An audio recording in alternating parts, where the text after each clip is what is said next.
అదే RTV app వార్తల్ని క్షణాల్లో చదివే అవకాశం ఉంటుంది. ఒక న్యూస్ పేపర్, ఒక టెలివిజన్ ఛానల్ మీ చేతుల్లో ఎప్పుడూ ఉంటాయి. రాష్ట్రంలో కూటమి ప్రభుత్వం ఏర్పాటు అయిన తర్వాత ఇంతవరకు అభివృద్ధి కార్యక్రమాలు ఎలా జరిగాయి? ముఖ్యంగా చూసుకుంటే విజయనగరం జిల్లాలో ఉన్నటువంటి ఎస్కోట నియోజకవర్గ పరిధిలో ఎటువంటి అభివృద్ధి కార్యక్రమాలు జరిగాయి? ఈ అంశంపైన మనతో పాటు మాట్లాడడానికి ఎస్కోట ఎమ్మెల్యే, ప్రస్తుతం చూసుకుంటే టీడీపీలో కూడా సీనియర్ లీడర్గా కూడా ఉంటున్నారు. ఇదే క్రమంలో మనతో పాటు మాట్లాడడానికి అయితే ఉన్నారు. ఆవిడతో మాట్లాడి మరిన్ని వివరాలు తెలుసుకునే ప్రయత్నం చేద్దాం. మేడం గారు చెప్పండి, ముఖ్యంగా చూసుకుంటే ఈ కూటమి ప్రభుత్వం ఏర్పాటయ్యి 14 నెలలు పూర్తయింది. ఈ 14 నెలల్లో ఎటువంటి అభివృద్ధి కార్యక్రమాలు చేపట్టారండి? ఆర్ ఛానల్కి శుభాకాంక్షలు, ఆర్టీవీ ఛానల్కి శుభాకాంక్షలు తెలియజేస్తూ, నిజంగా కూటమి పరిపాలనలో గౌరవ రాష్ట్ర ముఖ్యమంత్రి వర్యులు చంద్రబాబు నాయుడు గారి సహకారంతో నేను మళ్ళా 3వసారి శాసనసభ్యురాలుగా ఎస్కోట్ నియోజకవర్గ ప్రజల ఆదరాభిమానాలతో ముందుకు అడుగులు వేస్తూ ఉన్నాను. మొట్టమొదట మరి గౌరవ రాష్ట్ర ముఖ్యమంత్రి వర్యులు చంద్రబాబు నాయుడు గారికి, పవన్ కళ్యాణ్ గారికి, మోడీ గారికి నా నమస్కారాలు, శుభాకాంక్షలు తెలియజేస్తూ, మరి నా నియోజకవర్గ ఈ 14 నెలల కాలంలో కూటమి పరిపాలనలో ఈనాటి ప్రస్తుత ఒడిదొడుకుల పరిస్థితుల్లో కూడా అనేక అభివృద్ధి కార్యక్రమాలకైతే మరి శంకుస్థాపనలు, ప్రారంభోత్సవాలు, సంక్షేమ అభివృద్ధి 2 చక్రాలుగా బండికి ముందుకైతే వెళ్తూ ఉన్నాము. మరి ముఖ్యంగా మరి ఈనాటి ఎన్నికల హామీలు కావచ్చు, సూపర్ 6 పథకాలు కావచ్చు, మరి రాష్ట్రంలో చంద్రబాబు గారి నాయకత్వంలో ఇవాళ ప్రజలందరికీ కూడా అందజేయడంలో మరి రాష్ట్రం అంతా ఒక ఎత్తు అయితే, మరి ఎస్కోట్లో కూడా పారదర్శకంగా ప్రజలందరికీ కూడా సంక్షేమాలు అందజేయడంలో మేమైతే ఎస్కోట్ నియోజకవర్గ క్యాడరు, నేను అందరం కలిసికట్టుగా, కూటమి ప్రజాప్రతినిధులు కూడా కలిసికట్టుగా అందజేయగలుగుతూ ఉన్నాం. మరి మేము ఎవరిని పలకరించినా, నియోజకవర్గంలో ప్రజల దగ్గరకు వెళ్ళినా, సుపరిపాలనలో తొలి అడుగు కార్యక్రమానికి వెళ్ళినా, మరి సూపర్ 6 ఏవైతే ఎన్నికల హామీలు, వాటిల్లో ముఖ్యంగా ప్రధానంగా మరి దీపం 2 ద్వారా 3 గ్యాస్ బండలు ఉచితంగా సంవత్సరానికి ఇస్తున్న సంక్షేమ కార్యక్రమం కావచ్చు, తల్లికి వందనం ప్రోగ్రాం ద్వారా ప్రతి బిడ్డకి చదువుకోవడానికి, ఆడపిల్లైనా మగపిల్లలైనా ఎవరైనా సరే వాళ్ళకు అందజేస్తున్న తల్లికి వందనం నేరుగా తల్లి అకౌంట్కి అందజేసిన కార్యక్రమం కావచ్చు, లేకపోతే రైతాంగాన్ని పలకరిస్తే అన్నదాత సుఖీభవ ద్వారా రైతాంగానికి అందజేసిన 3 విడతల్లో 20,000 ఇస్తామని చెప్పి 7,000 రూపాయలు కేంద్ర రాష్ట్ర ప్రభుత్వాలు అందజేసిన అన్నదాత సుఖీభవ పథకం కావచ్చు, లేకపోతే మరి ఆగస్టు 15 మన అందరికీ ఆ గాంధీ మహాత్ముడు స్వతంత్రాన్ని తీసుకొచ్చి అర్పించిన నాడు ముఖ్యంగా మా మహిళల్ని ఆత్మ గౌరవాన్ని ఇంకా మొదటి స్థానంలో ఉంచాలని రాష్ట్ర ముఖ్యమంత్రి వర్యులు తీసుకున్న నిర్ణయానికి వారిని అభినందిస్తూ, స్త్రీశక్తి పథకం ద్వారా రాష్ట్రం అంతా కూడా ఎక్కడికి ప్రయాణ నిమిత్తం వెళ్ళినా మా మహిళలకి ఉచిత బస్సు సౌకర్యం అందజేసిన స్త్రీశక్తి పథకం కావచ్చు. ఇవాళ నిజంగా ఎక్కడికి వెళ్ళినా బ్రహ్మరథాలు పడుతున్న మాట అయితే వాస్తవము. ఎవరిని పలకరించినా అందరి ముఖ కవళికల్లో కూడా సంతోషం.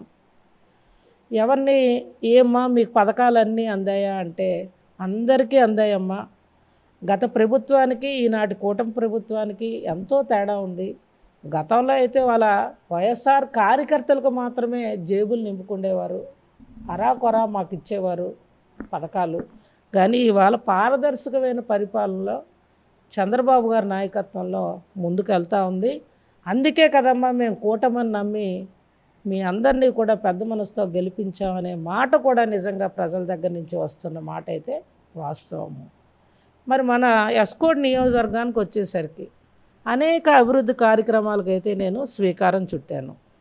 మొట్టమొదట ఏదైతే గత 2009 నుండి శాసనసభ్యురాలుగా ఉన్న నేపథ్యంలో ఇక్కడ మంచినీళ్ళ కోసం తాటిపూడి రిజర్వాయర్ నుంచి పైలట్ ప్రాజెక్ట్ అనేది ఆనాడు ప్రారంభం జరిగింది. మరి గత 14-19లో కూడా ఆనాటి శాఖ మంత్రివర్యులు లోకేష్ బాబు గారి సహకారంతో పూర్తిగా ఎస్కోట మండలానికి ప్రతి గ్రామానికి మంచినీళ్ళు పైలట్ ప్రాజెక్ట్ ద్వారా ఇవ్వగలిగాం. మళ్ళా ఆ ప్రాజెక్టుకు సంబంధించి ఏదైతే గత ప్రభుత్వంలో నిర్లక్ష్యం జరిగిందో దానికి మొట్టమొదట పవన్ కళ్యాణ్ గారి సహకారం, మళ్ళా గౌరవ రాష్ట్ర ముఖ్యమంత్రి వర్యులు చంద్రబాబు నాయుడు గారి సహకారంతో 90 కోట్ల రూపాయలు మళ్ళా పైలట్ ప్రాజెక్టుకి ఈ కష్టకాలంలో కూడా మరి ఎస్కోట్కి శాంక్షన్ ఇవ్వడం జరిగింది. ఇదైతే గొప్పలు కాదు, నిజం, వాస్తవం కూడా ప్రజలందరికీ తెలుసు. ఈ ప్రాజెక్ట్ అయితే చంద్రబాబు గారి దయ వల్లనే ఈనాటికి ఇవాళ రూపకల్పన జరుగుతూ భవిష్యత్తులో ఇంకా 4 ఏళ్ళు ఉన్నాయి. పూర్తిగా నియోజకవర్గం అంతా కూడా ఈ ప్రాజెక్టు ద్వారా జేజేఎల్ ద్వారా కూడా నీళ్ళు ఇవ్వడానికి స్వీకారం చుట్టబోతా ఉంది భవిష్యత్తులో. మరి అదేవిధంగా ముఖ్యంగా ఉపాధి హామీ నిధులు జిల్లాలో అందరికంటే కూడా మరి ఎస్కోట్ నియోజకవర్గంలో 150 కోట్ల రూపాయలతో ఎంతో అవసరమైన వీరభద్రపేట గ్రామంలో ఇటు ఎల్కోట మండలం అటు జామి మండలానికి సంబంధించి గ్రామాలకి బ్రిడ్జ్ కూడా వేయగలిగాం. అదేవిధంగా విజయనగిరి తానవరానికి సంబంధించి కూడా బ్రిడ్జ్ శాంక్షన్ కూడా చేసుకోగలిగాం. ప్రతి గ్రామంలో కూడా గత ప్రభుత్వం ఒక తట్టడి మట్టే లేకపోయింది. మరి మేము వచ్చిన తర్వాత చిన్న పెద్ద గ్రామాలు అనుకోకుండా 150 కోట్ల రూపాయలు 5 మండలాల్లో కూడా శాంక్షన్ ఇచ్చి పనులు కూడా జరిగాయి. దానికి నిదర్శనం ప్రతి గ్రామాల్లో మనకు కనిపిస్తున్న సిమెంట్ రోడ్లు అని చెప్పి నేను చంద్రబాబు నాయుడు గారిని అభినందిస్తూ ఉన్నాను. మరి ఇవే కాదు, మరి నా నియోజకవర్గానికి వచ్చేసరికి తల్లి అన్నపూర్ణ 5 రూపాయలకే అన్నా క్యాంటీన్ల ద్వారా పేదవాడు కడుపు నిండా అన్నం పెట్టాలి, మంచి భోజనం టిఫిను పెట్టాలని చంద్రబాబు గారి సంకల్పానికి రాష్ట్రంలో ఇప్పటికే 200 పైన అన్నా క్యాంటీన్లు శాంక్షన్ చేస్తే అందులో మా నియోజకవర్గానికి కూడా ఎస్కోట్కి ఒక అన్నా క్యాంటీన్ని కొత్త వలసలో శాంక్షన్ ఇచ్చి పనులు కూడా జరుగుతున్నాయని, ఇవన్నీ చంద్రబాబు గారి దయ అని చెప్పి మరి నేను వారిని కొనియాడుతూ, మరి ఇవే కాకుండా మరి ఏదైతే పెందుర్తి టు బొడవర రోడ్డు 2014 నాటి మా ప్రయత్నం, చంద్రబాబు గారు ఆనాడు ఎస్కోట్ వచ్చేటప్పుడు వారు 4 లైన్గా మాటిచ్చారు. దాన్నే ఆనాడున్న గడ్కరీ గారికి కూడా ఇవ్వడం జరిగింది. గత ప్రభుత్వ నిర్లక్ష్యం, చేతగానితనం ఆ రోడ్డు గ్రౌండ్ చేయలేకపోయారు. మరలా మేము వచ్చి చంద్రబాబు గారు సహకారంతో ఇవాళ దానికి శాంక్షన్ కూడా నిధులు మంజూరు చేసి టెండర్ కూడా దశ అయిపోయి ఇవాళ ఈ నెలలో వచ్చే నెలలోనో అప్పుడే ఆ వర్క్ కూడా నేషనల్ హైవేస్ రాష్ట్రంలో 5 కొత్త శాంక్షన్స్ వస్తే అందులో మా రోడ్డు కూడా ఉండడం మా ప్రజలు చేసుకున్న అదృష్టంగా. ఎందుకంటే ఇది ఏజెన్సీకి ముఖద్వారం కాన్స్టిట్యున్సీ, పర్యాటక రంగానికి ముఖద్వారం మా నియోజకవర్గం. అందుకు విశాఖవాసులే కాదు రాష్ట్రంలో దేశంలో అనేక మంది అరకు వెళ్ళే ప్రధాన రహదారి చంద్రబాబు నాయుడు గారు గుర్తించి ఆ రోడ్డును వెంటనే శాంక్షన్ ఇచ్చారు. సుమారు 1000 కోట్ల రూపాయలతో 4 లైన్ అనేది త్వరలో మేము ప్రారంభించబోతా ఉన్నాం చంద్రబాబు గారు సహకారంతో అని చెప్పి తెలియజేస్తూ ఉన్నాం. మరి ఇవే కాదు, గ్రీహాన్స్కి కూడా 300 చిల్లర ఎకరాల భూమిని సెంట్రల్ గవర్నమెంట్కి ఇక్కడ శాంక్షన్ ఇవ్వడం జరిగింది కొత్త వలస మండలం రెల్లి పంచాయతీలో. మరి అదేవిధంగా పతంజలి ప్రాజెక్ట్ కూడా పెదరావుపల్లి చినరావుపల్లి ప్రాంతాల్లో 180 ఎకరాల చిల్లర మరి సెంట్రల్ పతంజలి ప్రాజెక్టుకు కూడా రామ్దేవ్ బాబా గారికి ఇవ్వడం జరిగింది. మరి అదేవిధంగా ఎంఎస్ఎంఈ కాన్స్టిట్యున్సీకి ఒకటి స్టేట్ అంతా కూడా చంద్రబాబు గారు మొన్న ఈ మధ్యనే శాంక్షన్స్లో మరి ఎంఎస్ఎంఈ కూడా నా నియోజకవర్గంలో కొత్త వలస మండలం బలిఘట్టంలో కూడా శాంక్షన్ ఇవ్వడం జరిగింది. ఇదే కాదు, మరి నా దగ్గర ఎన్నో ఏళ్ళుగా ఈ జిందాల్ సంబంధించి ల్యాండ్ రైతాంగం మరి పెద్ద మనసుతో ఆనాడు ఆ గత ప్రభుత్వాల్లో ఇవ్వడం జరిగిందో దాన్ని కూడా త్వరలో చంద్రబాబు గారి సహకారం వారి ఆశీర్వాదంతో పెద్ద ప్రాజెక్ట్ అనేది ఇక్కడికి రావడం అయితే వాస్తవం. వారి సహకారం వారి మాటే శిరోధార్యంగా మరి జిందాల్లో కూడా త్వరలో చంద్రబాబు గారి యొక్క నేతృత్వంలో మంచి ప్రాజెక్ట్ వచ్చి మా నియోజకవర్గమే కాదు ఇతర రాష్ట్రంలో కూడా అనేక మంది నిరుద్యోగ యువతకి ప్రైవేట్ కంపెనీల్లో ఉద్యోగ అవకాశాల కల్పనకైతే పెద్ద మనసుతో చంద్రబాబు గారి ఆలోచనలోనైతే జిందాల్ కూడా ఉందనేది మరి నేను చెప్పదలుచుకున్నాను. మరి ఇవే కాకుండా మరి అసెంబ్లీ సమావేశాల్లో ఏవైతే ఎన్నికలు నేను నియోజకవర్గం సంబంధించి బాధ్యతగా చేస్తానని మాట ఇచ్చానో, జూనియర్ కాలేజ్ జామిలో కానీ, డిగ్రీ కాలేజ్ కొత్త వలసలో కానీ, అదేవిధంగా ఇంకా ఏవైతే ఇంటింటికి కొళాయిల విషయంలో కానీ, మరి ఏవైతే ప్రైవేట్ బిల్డింగ్స్లో ఉన్న గవర్నమెంట్ న్యాయ సంస్థలకు సంబంధించిన ఆఫీసులకి గురించి కానీ, లేకపోతే ఇతర అంశాలు నియోజకవర్గానికి సంబంధించిన అంశాలన్నీ కూడా ఎప్పటికప్పుడు శాసనసభలో ప్రస్తావించుతూ కొన్ని సమస్యలు అంటే భవిష్యత్తు రోజుల్లో అవన్నీ పూర్తి చేయగలనే నమ్మకం నాకైతే ఉంది. మరి ఏదైతే ఇవాళ మన చంద్రబాబు గారు ఆలోచనకి అనుగుణంగా మరి ఎస్కోట్ నియోజకవర్గంలో కూడా అందరం కలిసికట్టుగా పనిచేసుకుంటూ ఒక పక్క పార్టీ బలోపేతం, ఒక పక్క ప్రజలకు సేవ చేయడంలో మేము ఎప్పుడు ముందుంటాం, నేను ఎప్పుడు తోడుంటానని కూడా తెలియజేస్తూ ఉన్నాను. మరి అదేవిధంగా రైతాంగాన్ని పలకరించేటప్పుడు నాయన ఈ సంవత్సరం ధాన్యం డబ్బులు మరి పడ్డాయా అని అకౌంట్లకు ఎవరికైనా అడిగితే, అమ్మ గత ప్రభుత్వానికి కూటమి ప్రభుత్వానికి బోల్డ్ తేడా, చంద్రబాబు గారు దయ వలన మేము ధాన్యం వేసిన రోజులోనే మాకు డబ్బులు అనేవి మా అకౌంట్లకు వచ్చాయి, ట్రాన్స్పోర్ట్ డబ్బులు కూడా పడిపోయి, నిజంగా కూటమి పరిపాలన ఎంతో అదృష్టం, మా కష్టకాలంలో మా రైతుల్ని ఈనాటి ప్రభుత్వం చంద్రబాబు గారు ఆదుకుంటున్నారని పెద్ద మనసుతో ఏ వర్గాన్ని పలకరించినా అందరూ కూడా సంతోషంగా స్వేచ్ఛగా బయటకు వచ్చి అందరూ కూడా ముందుకు సమాజంలో వెళ్తున్నాం అని చెప్పడం కూడా నిజంగా హర్షాన్ని ప్రకటించడం, ఆ ప్రజల దగ్గర నుంచి ఆ మాట రావడం, అన్ని వర్గాల ప్రజల దగ్గర నుంచి, అదేవిధంగా ఉద్యోగస్తులు కూడా 1వ తారీఖు జీతాలు వస్తున్నాయమ్మా చంద్రబాబు గారి దయ అని చెప్పి ఏ వర్గాన్ని ఉద్యోగస్తులను అడిగినా అందరూ పెద్ద మనసుతో చెప్తున్న మాట వాస్తవం. ఏది ఏమైనా ఈనాడు లోటు బడ్జెట్లో పూర్తిగా ఇంకా అన్ని పనులు చేసేసామని మేము చెప్పట్లేదు, ఇంకా అనేక పనులు ఉన్నాయి, ఆ బాధ్యతలు మా మీద ఉన్నాయి. తప్పకుండా చంద్రబాబు నాయుడు గారి నాయకత్వంలో రాష్ట్రంలో నియోజకవర్గాల్లో ఇంకా మేము ఈ 14 నెలల కాలంలోనే ఇంత అభివృద్ధులు ఈ ఇబ్బందులు ఉన్న పరిస్థితుల్లో కూడా చేశాము అంటే భవిష్యత్తు 4 ఏళ్ళలోపు ఒక్కొక్కటి అంచెలంచెలుగా చేసుకొని ముందుకెళ్తామని కూడా తెలియజేస్తూ ఉన్నాం. అంటే ముఖ్యంగా చూస్తే ఇప్పుడు చెప్పారు రైతుల కోసం అన్నదాత సుఖీభవ వేయడంతో చాలా సంతోషపడ్డారని చెప్పారు. కానీ అదే రైతులు ఈరోజు యూరియా లేక చాలామంది చాలా దగ్గర కొట్టుకుంటున్న పరిస్థితి, లైన్లో పడిగాపులు కాస్తున్న పరిస్థితి కనిపిస్తుంది. మీరు చెప్పారు గత ప్రభుత్వంలో ఇలా ఎప్పుడూ జరగలేదు, మా ప్రభుత్వంలో అన్ని విధాలుగా రైతులు సహకారం చేస్తున్నామని. కానీ వాళ్ళు ఏం చెప్తున్నారు, గత ప్రభుత్వంలో కదా ఎప్పుడూ కూడా రాష్ట్రంలోనే యూరియా కొరత ఎప్పుడూ లేదు, కానీ ఈ కూటమి ప్రభుత్వంలోనే వచ్చిందంటున్నారు. దీన్ని ఏ విధంగా చూడాలి? ఇదైతే వాస్తవానికి వచ్చేసరికి గతం కంటే కూడా ఇప్పుడు రైతాంగం కొంత ఆరోగ్యాలు సహకరించగా, కొంత ఎవరైతే పని కోసం వేతనదారులు దొరక్క ఆ ఇబ్బందుల్లో ఎక్కువ యూరియా వేయాలి, పంట వేరంగా వస్తే మన చేతికి అంటే కష్టపడకుండా కొంత మేము కూడా ఆలోచనలో మార్పు వచ్చింది.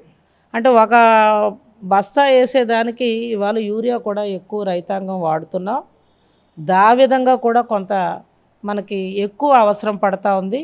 ఏది ఏవైనా కేంద్ర ప్రభుత్వ సహకారంతో చంద్రబాబు నాయుడు గారి నాయకత్వంలో నిజంగా మనకి యూరియా అయితే ఈ అంచెలంచెలుగా మేము తీసుకొచ్చి ఇవ్వగలుగుతూ ఉన్నాము. గతం కంటే వాడకం పెరిగింది అనేది మాట వాస్తవం.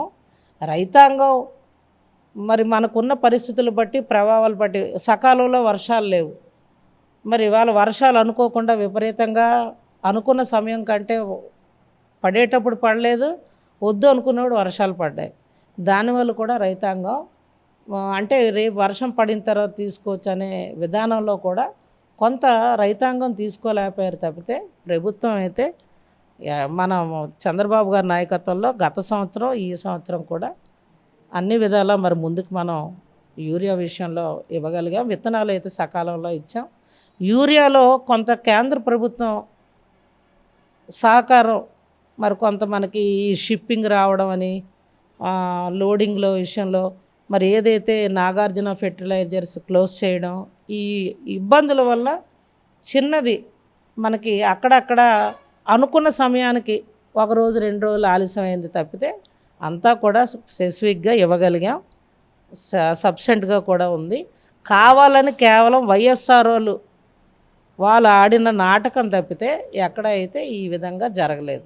అంటే రైతులు ఆల్రెడీ చూస్తుండ్రు ఆర్బీకేల వద్ద గతంలో ఆర్బీకేలు ప్రస్తుతం ఆర్ఎస్కేలుగా ఉన్నాయి. ఏదంటే ప్రతి ఒక్క 1000 ఎకరాలకు కూడా ఒక ఆర్ఎస్కేగా పెట్టారు. ఈరోజు చూస్తూ ఉంటే ఎక్కడ చూసినా సరే లైన్లు పడిగాపులు కాసిన పరిస్థితి కనిపిస్తుంది. ఈరోజు చూస్తే ఏదేదో సంబంధించిన 1Bలో లైన్లో పెట్టి తన పేరు రాళ్ళు పెట్టి కూడా ఈరోజు అంటే మనం నిల్చోలేక అంత అవస్థలు పడుతున్న పరిస్థితులు కనిపిస్తుంది. దీనికి వాళ్ళకి ఏదైతే వీళ్ళకి మద్దతుగా రైతులకు మద్దతుగా వైసీపీ నేతలు కూడా ఒకవైపు అన్నదాత పోరు కార్యక్రమాన్ని కూడా చేపట్టారు. ఇప్పటికీ కూడా కూటమి నాయకులు కళ్ళు తెరవటం లేదంటూ పలువురు విమర్శిస్తున్నారు. దీన్ని ఏ విధంగా చూడాలి? నిజంగా వాళ్ళకి మనకి ఈ సూపర్ 6 కానీ రాష్ట్ర పరిపాలన కానీ లేకపోతే అందజేస్తున్న ప్రజలకు అందజేస్తున్న సంక్షేమాల విషయాల్లో కానీ వాళ్ళకి అందరికీ మతి చెడి ఏం మాట్లాడుతున్నారో అర్థం కావట్లేదు. ముఖ్యంగా ఎందుకంటే సంవత్సర కాలంలో వీళ్ళు ఇన్ని పథకాలు ఎలాగ ఇవ్వగలిగారు? మనం రాష్ట్రాన్ని అంత భ్రష్టు పట్టించాలి చేతికి ఇచ్చాం కదా, అప్పుల పాలు చేసి చేతికి ఇచ్చాం కదా. ఇవన్నీ నిజంగా వాళ్ళే అన్నారు 5 ఏళ్ళకి వాళ్ళు పెన్షన్ ఇవ్వలేకపోయారు పెంచి 1000 రూపాయలు. ఈ పెన్షన్ నిజంగా పెంచి వీళ్ళు ఇవ్వగలరా? అన్ని మాటలు వాళ్ళే మాట్లాడారు. పచ్చకామెర్లోడికి లోకమంతా పచ్చగానే కనబడుతుంది. వాస్తవాలు మాట్లాడాలి వాళ్ళు.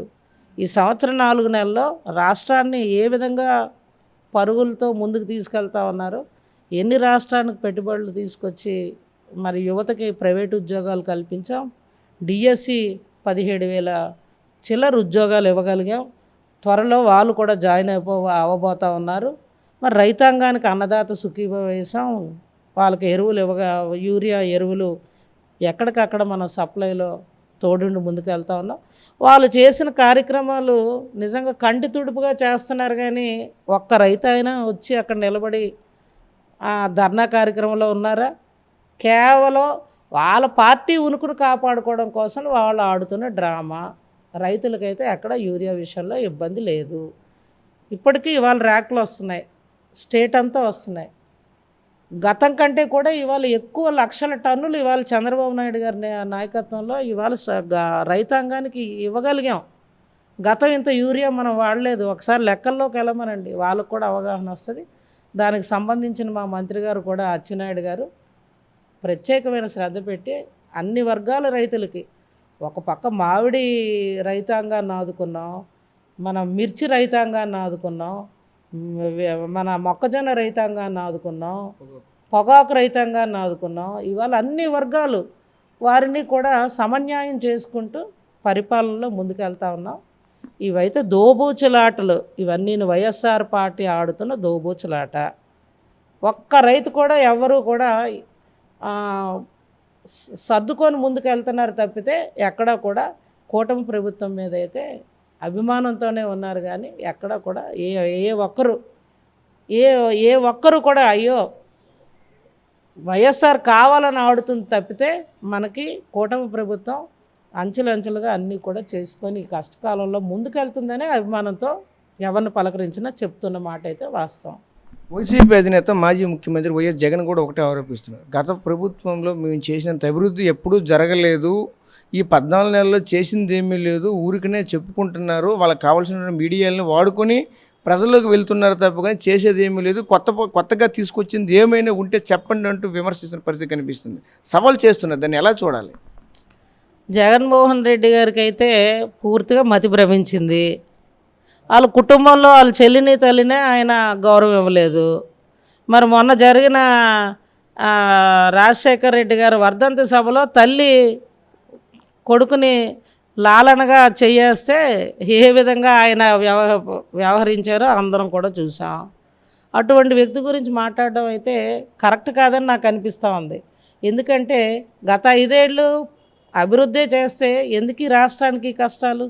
తిరిగి ఇవాళ మెడికల్ కాలేజీలు వాళ్ళు ముందుకు వస్తుంటే మళ్ళా నేను సీఎం పగటికలకు అంటున్నాడు ఆయన, సీఎం అయితే మీ పని పడతా, లేకపోతే ఎవరైనా పెట్టుబడిదారులు వస్తే పెట్టకండి, నేను వచ్చిన తర్వాత మిమ్మల్ని మళ్ళా రాష్ట్రం నుంచి పారదోలుతా.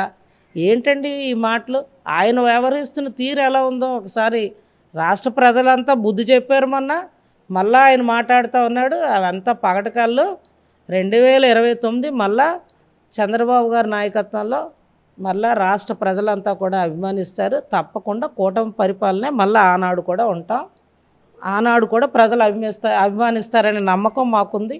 ఎందుకంటే ఈ కష్టకాలంలో కూడా చంద్రబాబు గారిని ప్రతి ఒక్కరూ, ఏ ముస్లింని వెళ్ళి అడగండి, ఆ కొడుకు కనుక 4,000 పెన్షన్ పెంచి ఇచ్చాడు, కన్న పిల్లలే చూడలేదు, ఈ 4,000 మాకు ఇవాళ టిఫిన్ ఖర్చులు పోను, ₹1 దాచుకుంటున్నామని చెప్తున్నారు. ఎవరిని అడిగిన పెద్దోళ్ళు గ్రామాల్లో. మరి ఆ దశగా ఉంటే ఈయన ఇంకా ఈ విధంగా మాట్లాడి బురజల్లడా? ఇది సమంజసం కాదు. అసెంబ్లీకి రమ్మనండి, అసెంబ్లీకి మేము ఆహ్వానిస్తున్నాం ప్రతిపక్ష పార్టీని, రమ్మనండి. ప్రజల తరపున ఎక్కడైనా లోటుపాట్లు ఉంటే తెలియజేయమనండి, చర్చ జరుపుకుందాం. రాష్ట్రంలో ఇంకా మెరుగైన విధంగా పరిపాలనకి కూటమి ప్రభుత్వానికి సహకరించమనండి. లేకపోతే ఎక్కడెక్కడైనా ఏదైనా ఏ జిల్లాల్లో ఏ కార్యక్రమాలు చేయలేకపోయినా ఏవైనా వాళ్ళ దృష్టిలో ఉంటే చెప్పమనండి. అంతేగాని లేనిపోని మాటలు మాట్లాడితే ఇక్కడ రాష్ట్రంలో ప్రజలు ఎవరు నమ్మే పరిస్థితుల్లో అయితే లేరు. ఆయన పగటకలకు అంటా ఉన్నాడు, ఆయనకి పదవీ వ్యామోహం ఎక్కువైపోయింది. గత 5 ఏళ్ళు అలాగా అనుభవించి ఇవాళ పదవి లేకపోయేసరికి ఆయన ఏం మాట్లాడుతున్నాడో ఆయనకే తెలియదు. ఆయన విజ్ఞతకే ఇది వదిలేస్తున్నాం. అంటే మీరు అసెంబ్లీకి రమ్మంటున్నారు, కానీ ప్రతిపక్ష వాదా ఖచ్చితంగా అడుగుతున్నారు. ప్రతిపక్ష వాదా ఇస్తే మేము ఖచ్చితంగా వస్తామని చెప్తున్నారు. ప్రతిపక్ష వాదా ఎందుకు ఇవ్వట్లేదని అడుగుతున్నారు. నాయనా, అతను కూడా 5 ఏళ్ళు ముఖ్యమంత్రిగా చేశారు. 11 సీట్లు ప్రజలు ఇస్తే అది మేమేం చెయ్యం, అది ఆయన ఆలోచించాలి. ప్రతిపక్ష హోదాకి ఎన్ని సీట్లు ఉండాలో ఆయనకు తెలుసు, రాజకీయంగా ఆయనకు తెలుసు. ఇంకా ఆయన వ్యక్తిగతానికే వదిలేస్తూ ఉన్నాము. ప్రతిపక్ష హోదా అయితే 11 సీట్లకు ఇచ్చే పరిస్థితి అయితే లేదు, అది ఆయనకే తెలుసు.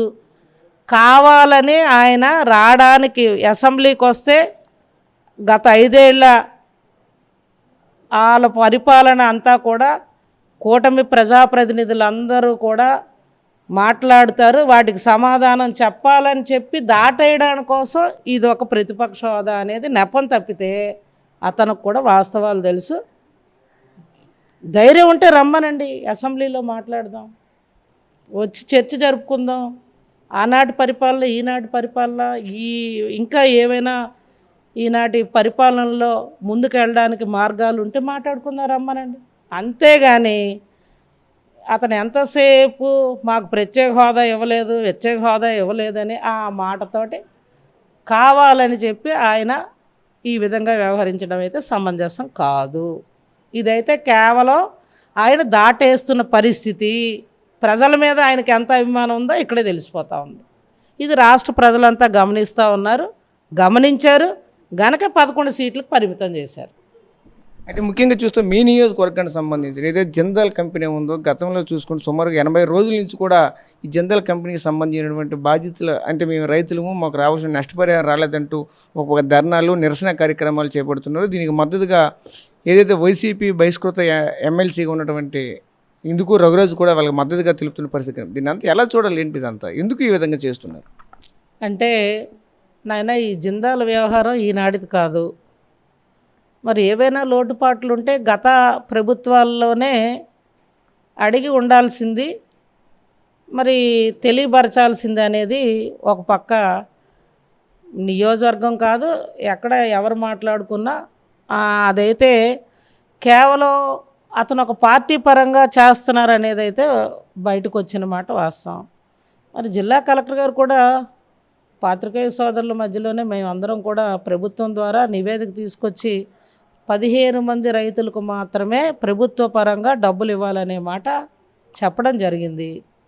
ప్రెస్ ద్వారా లేకపోతే ప్రజలకి అందరికీ జిల్లా అందరికి కూడా తెలియజేయడం జరిగింది.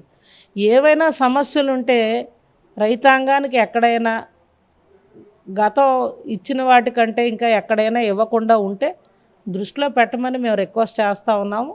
అంతేగాని కేవలం ఒక ఎజెండా పట్టుకొని మరి ఆ విధంగా చేయడం అయితే కరెక్ట్ కాదనేది నా యొక్క అభిమతం అని నేను చెప్తా ఉన్నాను. ఇందులో అంటే పార్టీలు రాజకీయాలు కావు. వాస్తవానికి ఎవరైనా రైతు నిజంగానే నష్టం ఏర్పడితే ఆ నష్టాన్ని ప్రభుత్వం దృష్టిలో పెట్టడానికి సహకరించాలి, కానీ ఈ విధంగా చేయడం అనేది సమంజసం కాదని నేనైతే భావిస్తూ ఉన్నాను. ప్రస్తుతం చూసుకుంటే మీ నియోజకవర్గ పరిధిలో ఉన్నటువంటి రోడ్లన్నీ కూడా చాలా సక్రమంగా వేసాం, ఇదంతా కూడా చంద్రబాబు నాయుడు దయతోనే జరిగిందని చెప్తున్నారు. కానీ గ్రౌండ్ లెవెల్ చూస్తే అంతా కూడా ఎక్కడ చూసినా గుంతలమయం కనిపిస్తూ ఉన్నాయి. మీరు చెప్పేటప్పుడు సీసీ రోడ్లు అయితే కనిపిస్తున్నాయి, కానీ ఏదైతే దానికి సంబంధించిన బీటీ రోడ్లు ఏవైతే ఉన్నాయో బీటీ రోడ్లు అన్నీ కూడా పూర్తిగా అస్తవ్యస్తంగా మారిన పరిస్థితి ఒక గ్రామానికి వెళ్ళాలంటే తీవ్ర అవస్థలు పడుతున్నారు. ముఖ్యంగా చూసుకుంటే మీ నియోజకవర్గంలో ఎన్నో మైనింగ్కి సంబంధించినటువంటి సమస్యలు అయితే ఉన్నాయి. వీటి ద్వారా పూర్తిగా రోడ్లు కూడా ధ్వంసం అవుతున్న పరిస్థితి కనిపిస్తుంది. దీని పట్ల ఎటువంటి చర్యలు తీసుకుంటారు, దీనికి ఎటువంటి కార్యాచరణ రూపుదాలుస్తారు చూసుకుంటే? అంటే ఇప్పటికే ఆర్ఎన్బిలో పంచాయతీరాజ్ శాఖలో ఈ ఈ గుంతలు పూడ్చే కార్యక్రమానికి నిధులు అయితే శాంక్షన్ రావడం జరిగింది. టెండర్ల దశలో ఉన్నాయి. తప్పకుండా వాటిని ఈ మధ్యనే టెండర్లు ఓపెన్ చేసి ఆ రోడ్లు కూడా పూర్తి చేస్తానని నియోజకవర్గ ప్రథమ పౌరాలుగా నేను మాటిస్తూ ఉన్నాను. అదేవిధంగా మైనింగ్ సంబంధించిన రోడ్స్ విషయాల్లో కూడా ఇప్పటికే మైనింగ్ బడ్జెట్ కూడా పెట్టడం జరిగింది. మన జిల్లా కలెక్టర్ గారు కూడా వాటికి అనుమతులు కూడా ఈ మధ్య ఇచ్చారు. బీటీ రోడ్లు ఇవన్నీ కూడా ప్రతిపాదనలు పెట్టా. తప్పకుండా వాటిని కూడా మరి శాంక్షన్స్ చేయించుకొని పనులైతే ప్రారంభానికి స్వీకారం చుడతామని నేనైతే భావిస్తూ ఉన్నాను. అదేవిధంగా ఏదైతే మీరు ఇప్పుడు చెప్పారు బొడ్డవరం టు యువతల వైపు పెందుర్తి వరకు రోడ్డు వస్తుందని చెప్పారు, 4 లేన్ రోడ్. అదే రోడ్డు ఎస్కోట టౌన్ మధ్యలో వెళ్తే మాకైతే ఈ ప్రాంతం అభివృద్ధి చెందుతుంది, మా చుట్టూ తిరిగి వెళ్తుంది. దీనివల్ల అయితే మాకు ఇక్కడ ఉన్నటువంటి రేట్లు అమాంతంగా పెరిగిపోతే మాకు వ్యవహారాలు ఏం కాదు. అక్కడ ఉన్నటువంటి స్థానికులతో పాటు అక్కడ ఉన్న మెయిన్ వ్యాపారస్తులు అంతా కూడా ఆందోళన చేస్తున్న పరిస్థితి కనిపిస్తుంది, ఆవేదన చెందుతుంది. దీనికి వేరే సొల్యూషన్ ఏమి లేదంటారా? అంటే గతంలో వాళ్ళ అనుమతులతోటే మనం ప్రతిపాదన పెట్టేటప్పుడే రిక్వెస్ట్ చేయడం జరిగింది. అప్పుడు నేను శాసనసభ్యురాలని. మరి అప్పట్లో ఒక ఎక్స్ఎమ్మెల్యే గారు ఉండేవారు. మరి ఆనాడు ఆమె ఎస్కోట్లో వాళ్ళందరితో చర్చలు జరిపి వాళ్ళు ఇచ్చిన రిపోర్ట్ బేస్ మీదే మాకు మధ్యలోనంటే రోడ్లు వస్తే మా వ్యాపారాలన్నీ పోతాయి అని ఆనాడు చెప్పిన నివేదిక ఆధారంగానే మనం బొడ్డవరం వరకు వెళ్ళడం జరిగింది తప్పితే మనవంతులు మనం సొంత నిర్ణయం తీసుకోలేదు. అలాగే అధికారులు ఏవైతే మనం ఈ రోడ్డు ప్రతిపాదనలు మరి ఇవ్వడం జరిగిందో మరి పైనుంచి సెంట్రల్ టీం కూడా వచ్చి సర్వే చేసుకొని దాని ఆధారంగానే రోడ్డు శాంక్షన్ అనేది బొడ్డవరం వరకు పెంచడం జరిగింది. ఇదైతే మన సొంత నిర్ణయాలు కావు. ఏది ఏమైనా మరొకసారి మనం ఆలోచించి ఒకసారి నేషనల్ హైవే డిపార్ట్మెంట్ వాళ్ళతో కూడా మాట్లాడి ప్రజలకు అనుగుణంగా వాళ్ళ యొక్క ఆలోచనలకు అనుగుణంగా సహాయం చేయడానికి నేను కూడా ఒక ఆలోచన వాళ్ళతో మాట్లాడి చర్చలు జరుపుతానని తెలియజేస్తా ఉన్నాను. అదేవిధంగా ఏదైతే ఇప్పుడు మీరు చెప్పినటువంటి హైవే ఏదో దానికి సంబంధించిన కొంతమంది నిర్వాసితులు కూడా ఉన్నారు. దానికి ఏదైతే రోడ్లు వైండింగ్లో భాగంగా వాళ్ళకి అక్కడ ల్యాండ్ పోయిన తర్వాత వాళ్ళకి రావాల్సినటువంటి అమౌంట్ కానీ ఏది కూడా రాలేదంటూ కూడా కలెక్టరేట్ చుట్టూ ఇప్పటికీ పడిగాపులు కాస్తున్న పరిస్థితి కనిపిస్తుంది. సిపిఎం సిపిఐ వామపక్ష నాయకులని వెంటేసుకొని అక్కడ కూర్చున్న నేపథ్యం అయితే కనిపిస్తుంది. వాళ్ళకి సంబంధించి ఎటువంటి భరోసా ఇస్తారు? అంటే మా ప్రతిపక్ష సోదరులు కూడా రిక్వెస్ట్ చేసేది ఒకటే, వాస్తవానికి లబ్ధిదారుడికి ఎవరికైనా అన్యాయం జరిగితే అందరం కూడా కలిసికట్టుగా న్యాయం చేయడానికే ప్రయత్నం చేద్దాం. ఆ దశగా ఏవైనా ఉంటే మరి నా దృష్టిలో కూడా పెట్టమంటా ఉన్నాను. మరి ఇప్పటికే ఏదైతే గ్రీన్ఫీల్డ్ హైవేకి సంబంధించిన కానీ లేకపోతే నేషనల్ హైవేకి ఇంకా ప్రభుత్వం ద్వారా ఇంకా వాళ్ళకి అకౌంట్స్కి డబ్బులు అనేవి కూడా నష్టపరిహారాలు వేయాల్సిన బాధ్యత కూడా మా అందరిపైన ఉంది, అధికారులతో పాటు మా ప్రజాప్రతినిధులపై కూడా. వాటిల్లో కూడా ఏ ఒక్క పేరు ఎవరికి ఇబ్బంది లేకుండా చేసే ప్రయత్నం అయితే నేను చేస్తాను. ఏదైతే గ్రీన్ఫీల్డ్ హైవేలో కూడా ఉత్తరాపల్లికి సంబంధించి ఆ చుట్టుపక్కల గ్రామాలు కొంతమంది రైతులవి గత ప్రభుత్వంలో మిస్ అయితే వాటిని కూడా ప్రతిపాదనలు ఇచ్చి వాళ్ళ అకౌంట్స్కి నేరుగా వేయడానికి కూడా మా వంతు ప్రయత్నాలు నేను చేశాను. వాళ్ళు కూడా ఇప్పుడు హ్యాపీగానే ఉన్నారు. నేను కోరేది మా మిత్రపక్షాలని ఏవైనా ఉంటే ఇంకా నాకు కూడా తెలియపరిచి అందరం కలిసికట్టుగా వాళ్ళకి న్యాయం చేద్దాం అనేది నా అభిమతం. ఓకే మేడం గారు, థ్యాంక్ యూ. సో చూసాం కదా, ముఖ్యంగా చూసుకుంటే ఏదైతే కూటమి ప్రభుత్వం ఏర్పాటైన తర్వాత ఈ 14 నెలల కాలంలో ముఖ్యంగా చూసుకుంటే ఎస్కోట నియోజకవర్గ పరిధిలో ఎటువంటి అభివృద్ధి కార్యక్రమాలు జరిగాయి అనే విషయాలు అయితే మాత్రం చాలా కులంకుషంగా మనతో పాటు చెప్పుకోవాల్సిన పరిస్థితి కనిపించింది. ముఖ్యంగా చూసుకుంటే ఎన్నో అభివృద్ధి కార్యక్రమాలు చేసాం, కొన్ని దీనికి సంబంధించిన 100 కోట్ల రూపాయలు అయితే మాత్రం ఈ యొక్క నియోజకవర్గానికి వెచ్చించాం. ఏదైతే ఇంతవరకు ఉన్నటువంటి ఈ పూర్తి చేయని పనులను దాన్ని కూడా ఈ మధ్యకాలంలో టెండర్లు అయితే పిలిచాం. రానున్న రోజుల్లో వాటికి సంబంధించిన అప్రూవల్స్ అన్ని కూడా వస్తాయి, ఖచ్చితంగా ప్రతిదీ కూడా పూర్తి చేస్తామంటూ కూడా మనతో పాటు చెప్పుకోవాల్సిన పరిస్థితులు కనిపిస్తున్నాయి. కెమెరా పర్సన్ నాయుడుతో రాజేష్, RTV, విజయనగరం నుంచి. తెలుగులో ఫాస్టెస్ట్ న్యూస్ యాప్ ఇప్పుడు కొత్త అవతారంలో 5 సెకండ్లోనే పూర్తి వార్తా సమాచారం మీ చేతిలో. సోషల్ మీడియా ట్రెండ్స్ మీ కళ్ళ ముందుకే live TV and voice search ఆప్షన్స్తో ఇప్పుడే డౌన్లోడ్ చేయండి. యాప్ లింక్ డిస్క్రిప్షన్లో ఉంది.